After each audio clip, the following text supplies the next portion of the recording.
लाल महालावर हल्ला करायचा। मी आता तो राज त्या शाहिस्तेखानाचे तुकडे तुकडे करून येतो। वगैरेची कल्पना छान आहे, पण लाल महाराज शिरायचं कसं? लाल महाल तर दूरच राहिला। लाल महालाच्या परिसरात मैलोन मैल लांब त्या मोगली फौजा पसरलेल्या आहेत। त्यांच्या छावण्या आहेत, तिथं चौक्या आहेत, पहारं आहेत। दिसताक्षणी आपल्याला कापून टाकतील। अहो साधं काम आहे का ते? लाखाची फौज आहे तिथं। महालात शिरकाव तर करता येईल, पण आत कसं जायचं? आई जोखमीचं काम आहे ते। जमवून जमवून फौज जमवलीच तरी पठारी मुलखामध्ये लाखाची फौज गरज करू शकू इतकी तर नाहीच। आपल्याला नेहमी जंगलाचा डोंगरदऱ्याचा फायदा मिळतो। लपून लपून हमला तरी करता येतो। हो, उंबरखिंडीमध्ये तेच केलं की आपण। अहो पर ती कामगिरी बजावणं हे तर शक्यच नाही। यो पठारी प्रदेश आहे। तुमचं म्हणणं काय मग? हल्ला करायचाच नाही? नाही, हल्ला करायचा, पण कसा? लाल महालात शिरून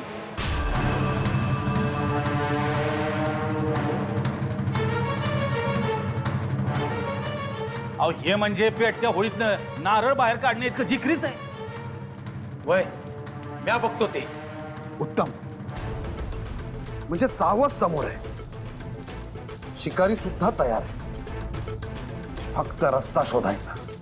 अहो पण लय कठीण काम आहे ते।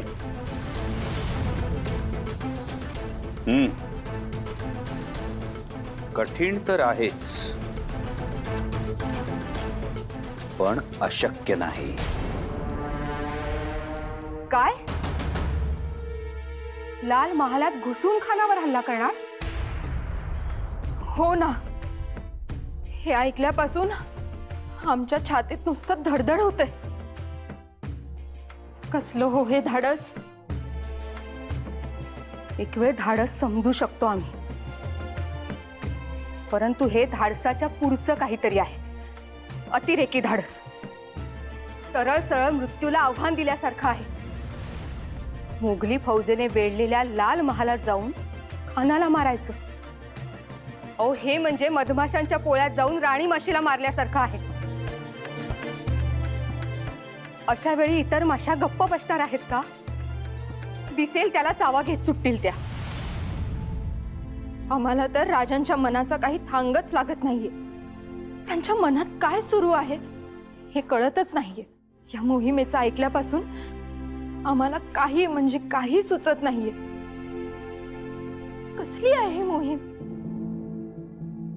असल्या मोहिमेबद्दल याआधी न कधी ऐकलं न कधी पाहिलं।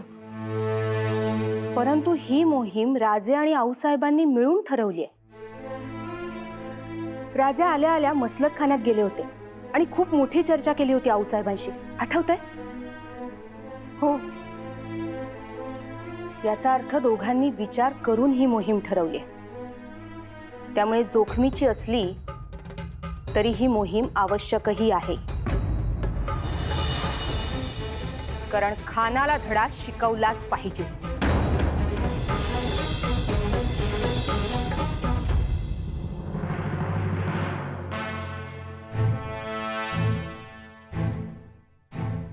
हुजूर, सिवा की फौज सुपेगांव में लूटपाट के इरादे से आई थी, मगर हमारे बहादुर सिपाहियों ने उनका जम के मुकाबला किया। बहुत खूब, ऐसे ही कड़ा मुकाबला करो। मार भगा उन काफर मराठों को, ऐसे ही अपनी दहशत फैलाओ। हुजूर, नादिर खान ने सिवा के मुल्क में दूर दूर तक जाकर अनाज के सारे गोदाम पहले ही भर रखे हैं। अब 4 महीनों तक अनाज की कमी नहीं होगी। बहुत खूब, नादिर खान को हमारी तरफ से मुबारकबाद दे दो। हुजूर,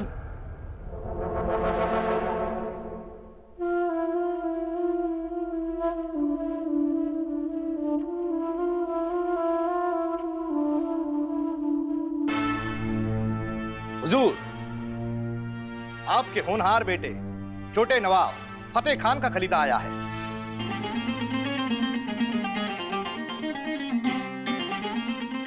जल्दी पढ़ो और बताओ क्या लिखा है हमारे लाडले ने। हुजूर, इसमें लिखा है कि आपका सुझाव उन्हें मंजूर है इसलिए अपने परिवार के समेत फौज के साथ पुणे आ रहा है।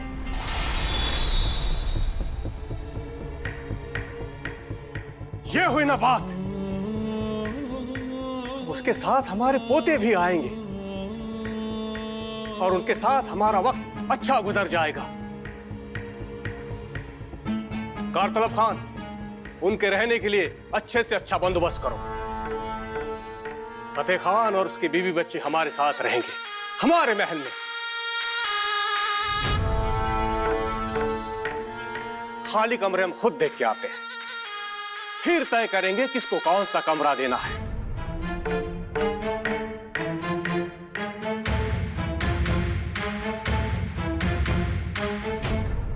उस नारो पंडित को बुलाओ।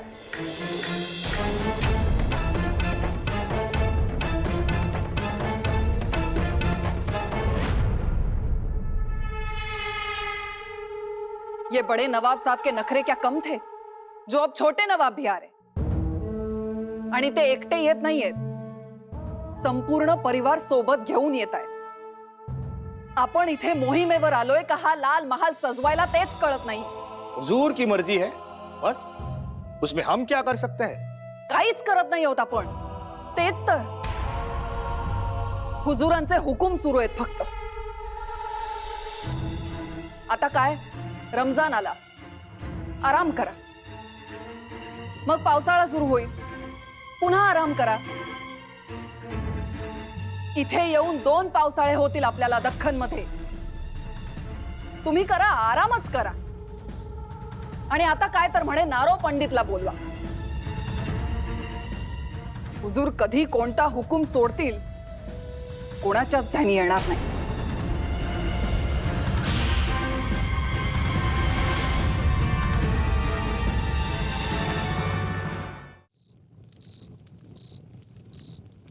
तुम्हा समद्यांची एक गोष्ट ध्यानात आली का?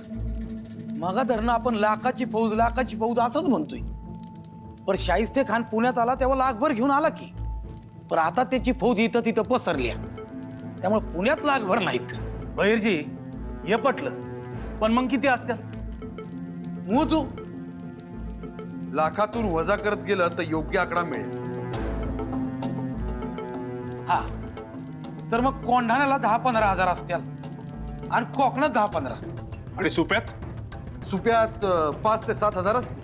चौक्यावर गस्तीवर आणि लुटालूट कराया असं मिळून 10-1,000 तर असतीलच। हा, म्हणजे पुण्यात 50 ते 60 हजाराची फौज असेल। आपण ती बी कमी नाहीत की। आणि आता त्यात पाऊस, म्हणजे पुण्यांदा समधी पुण्यातच येणार, म्हणजे त्याला त्याच्या आधीच दणका द्यायला हवा। पुन्हा सवाल तोच उरतो, पुण्यात शिरकाव कसा करायचा?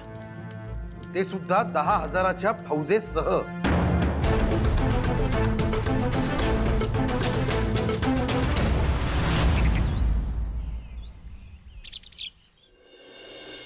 रोजच्या रोज त्या खानाच्या अत्याचारांच्या खबरा येत आहेत। इतका राग येतो त्या खानाचा, जन्मभर लक्षात राहील अशी अत्तल घडवली पाहिजे त्याला। खानाला तर धडा शिकवलाच पाहिजे। जवळजवळ 2 वर्ष झाली तो आपल्या लाल महालात ठिय्या मारून बसलाय। खरं तर राजेंनी त्या खानाला आधीच धडा शिकवला असता, पण नेमकी त्याची फौज कोकणात शिरली, त्यामुळे किती वेळ कोकणातच गेला। ते तर आहेच, परंतु इथल्या फंदफितुरीमुळे राजेंचे पाय अडकले आणि कोकणातला गुंता वाढला तो त्या टोपीकर इंग्रज आणि सुर्वे दळवींमुळे। हो ना, आणि आता आपल्याला जाब विचारणारं कोणीच नाही म्हटल्यावर तो खान आणखी माजला। किती घरं लुटली, किती स्त्रिया पाठवल्या त्याने, ह्याचा तर काही हिशोबच नाहीये। रोजच्या रोज 4-5 गावं लुटतोय तो आणि स्वतःची फौज पोसतोय। आणि त्याची फौज तरी केवढी अवाढव्य, एखाद्या हत्तीसारखी, आणि आपली फौज केवढी लहान। राजे तरी कसा मुकाबला करणार त्याचा? राणीसाहेब, हत्ती जरी आकारानं किती मोठा असला तरी एक लहानशी मुंगी सुद्धा त्याला सळो की पळो करून सोडते। फक्त आवश्यकता असते ती हत्तीच्या गंडस्थळापर्यंत पोहोचण्याची। चिंता करू नका, शाहिस्ते खानाच्या बाबतीत सुद्धा असंच होईल. खानाच्या फौजेचा रयतेवरचा आणि शाहिस्ते खानाचा स्वराज्यावरचा भार लवकरच नाहीसा होईल.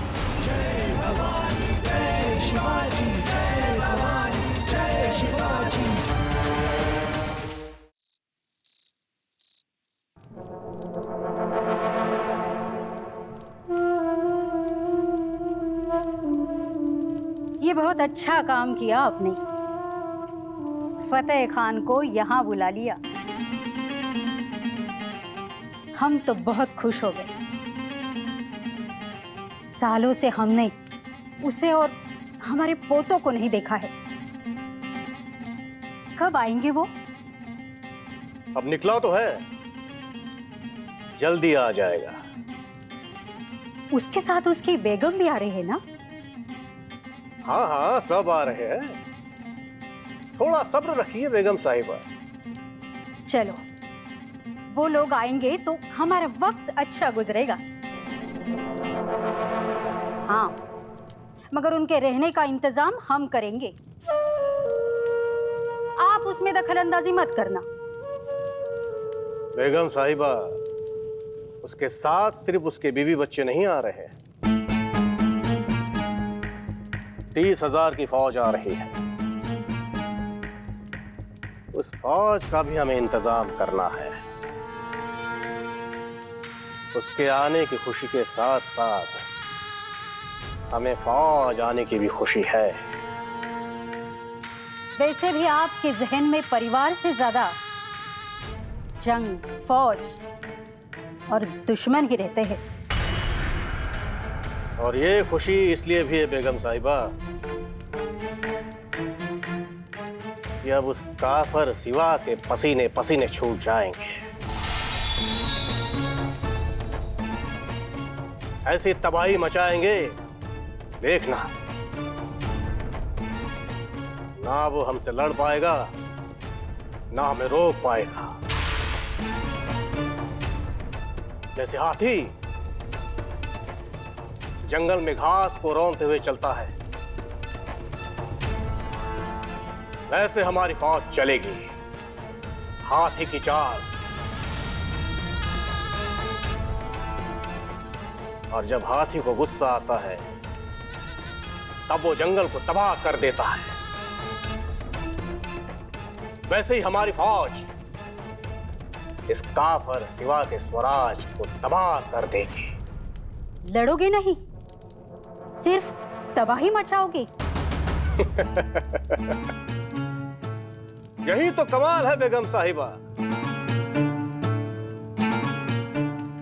ना हम खुद शमशीर उठाएंगे और जीत भी जाएंगे. ना फौज का खून बहेगा, ना जंग होगी.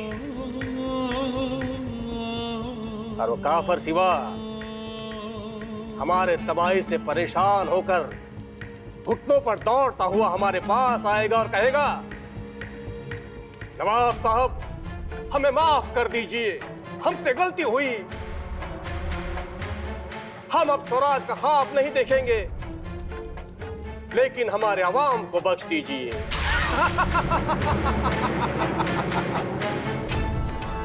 ऐसी दहशत फैलाऊंगा, स्वराज का सूरज गर्दिश में चला जाए.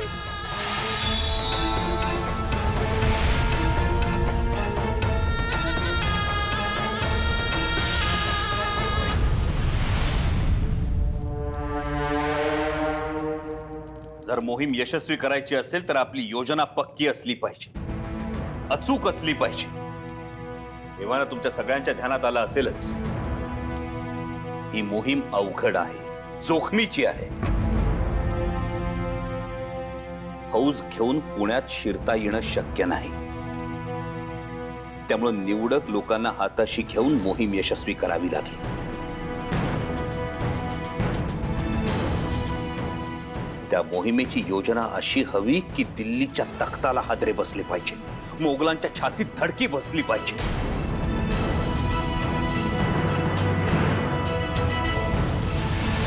हुजूर, हा माणूस तुम्हाला सगळी माहिती देईल.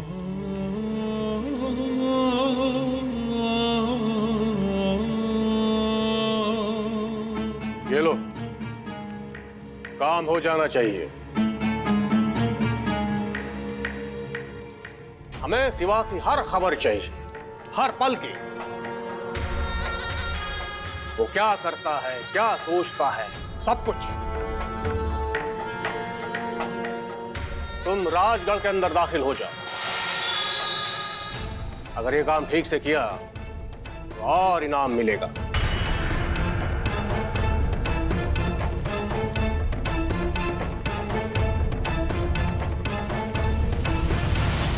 अहो, या अशा योजनेमध्ये काही विपरीत घडू शकतं. घडू शकतंच मोरोपंत.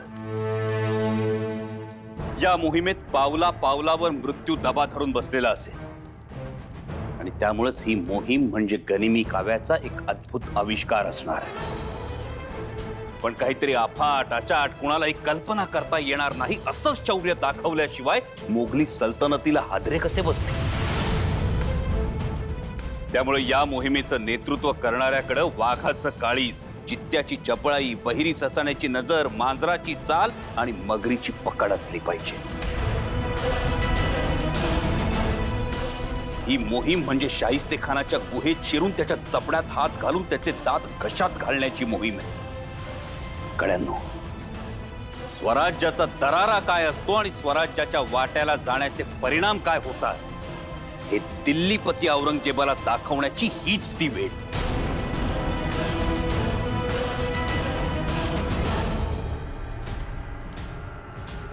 सांगा, या मोहिमेचं नेतृत्व कोण करणार?